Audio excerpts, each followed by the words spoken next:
আসসালামু আলাইকুম।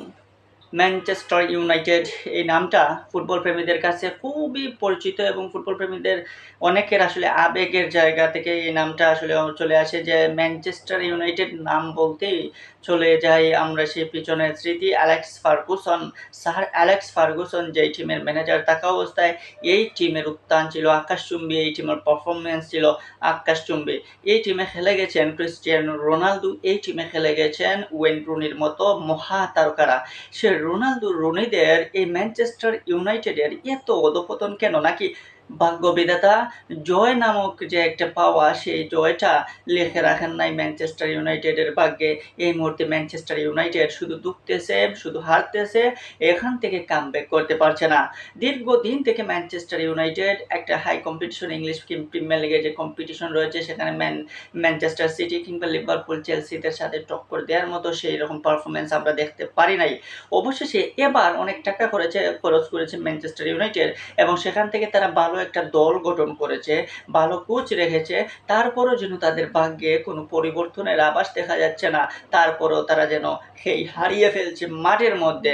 আজকে যদি আপনি দেখেন ইংলিশ প্রিমিয়ার লিগের চতুর্থ সারির একটা দল গেমসবি টাউনের বিপক্ষে পেনাল্টিতে 12-13 গোলে তারা হারলো, যেখানে গেমসবি টাউন ইংলিশ প্রিমিয়ার লিগের চতুর্থ সারির দল।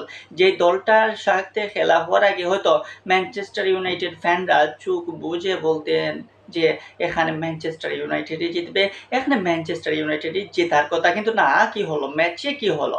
ম্যানচেস্টার ইউনাইটেডে কি এখন নাই? কোচ, ভালো প্লেয়ার, ম্যাথিউস কুনহা, এমপেমোর মতো ভালো স্ট্রাইকার রয়েছেন, ম্যাগুয়ারের মতো রয়েছেন অ্যাটাকিং মিডফিল্ডার এখানে। তারপরও কেন কেন এরকম? এই রকমের কারণটা কি? ম্যানচেস্টার ইউনাইটেড কি পারবে না ঘুরে দাঁড়াতে? ইংলিশ প্রিমিয়ার লিগে 2টা ম্যাচ খেলে ফেলেছে এই সিজনে, 2টা ম্যাচে, একটা ম্যাচে ড্র করেছে, একটা ম্যাচে হারছে।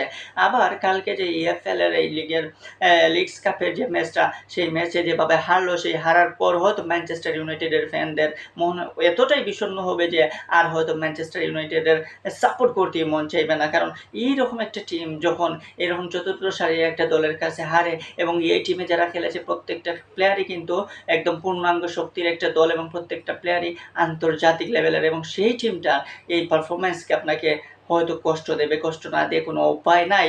এখানে ম্যাচের পারফরমেন্সে যদি দেখেন তাহলে এই গেমসবি টাউনের টিমটা দেখবেন যে ম্যানচেস্টার ইউনাইটেডকে হাফ টাইমের আগেই 2টা গোল দিয়ে দেয়। হাফ টাইমের পরবর্তীতে 75 মিনিটে এসে প্রথম গোল দেন এমবেমো, এবং পরবর্তীতে ম্যাগুয়ারের গোলটা দিয়ে ম্যাচটা ড্র করেন। এবং সেখানে ব্যর্থতাও রয়েছে। সেখানে ম্যানচেস্টার ইউনাইটেডের গোলকিপার ওনানা যে ব্যর্থতার পরিচয় দিয়েছেন, সেই ব্যর্থতার কারণে হয়তো ম্যাচটা ম্যানচেস্টার ইউনাইটেডই হারছে। হয়তো অনেকেই 100-এর মধ্যে 80-70% মানুষ হয়তো গোলকিপার ওনানাকে দোষ দিচ্ছেন যে ওনানার কারণেই এরকম অবস্থা সৃষ্টি হয়েছে। আবার ট্রাইপিকারে গেলেও দেখবেন সেখানে আপনার ম্যাথিউস কুনহার মতো প্লেয়াররা ট্রাইপিকার শট অফ মিস করেন, এবং সেই শটটা 12টা হওয়ার পর 13 নম্বরের সময়ও আর পারা গেল না। এমবামু লাস্ট শটটা এসে মারলেন পারে, এবং সেখানেই হারের স্বাদ নিয়েই মাঠ ছাড়তে হলো ম্যানচেস্টার ইউনাইটেডকে। সো ম্যানচেস্টার ইউনাইটেডের ফ্যান ফলোয়ার কিংবা ফ্যানের বাইরেও যারা ফুটবল বোদ্ধা রয়েছেন বা যারা ফুটবল খেলা দেখেন, তারা ম্যানচেস্টার ইউনাইটেডের এই অধঃপতন দেখে সত্যি হতাশ। এইরকম পারফরমেন্স ম্যানচেস্টার ইউনাইটেডের কাছে কেউই আশা করে না। কারণ ইংলিশ প্রিমিয়ার লিগে টপ লেভেলের যে কয়টা টিম রয়েছে তাদের মধ্যে ম্যানচেস্টার ইউনাইটেডের ফ্যান ফলোয়ার আর্থিক দিক থেকে সব দিক থেকেই এগিয়ে।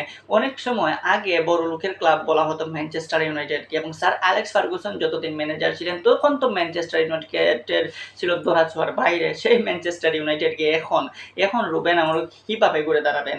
এখন রুবেন ফার্স্ট ম্যাচ খেলার পর ইংলিশ প্রিমিয়ার লিগের তাদের খেলার স্টাইল দেখে ভালো লেগেছিল, মনে হয়েছিল ঘুরে দাঁড়াবে। সেকেন্ড ম্যাচে তারা আবার ড্র করে বসে, এবং লাস্টে 14 সারির দল গেমসবি টাউনের কাছে হেরে যাওয়ার ফলে আর বলা যায় না সাহস করে যে আসলে ম্যানচেস্টার ইউনাইটেড এবার ভালো কিছু করবে, ম্যানইউ এবার ভালো পারফরমেন্স দেখাবে, ম্যানইউ এবার সেরা তিনে দেখাবে।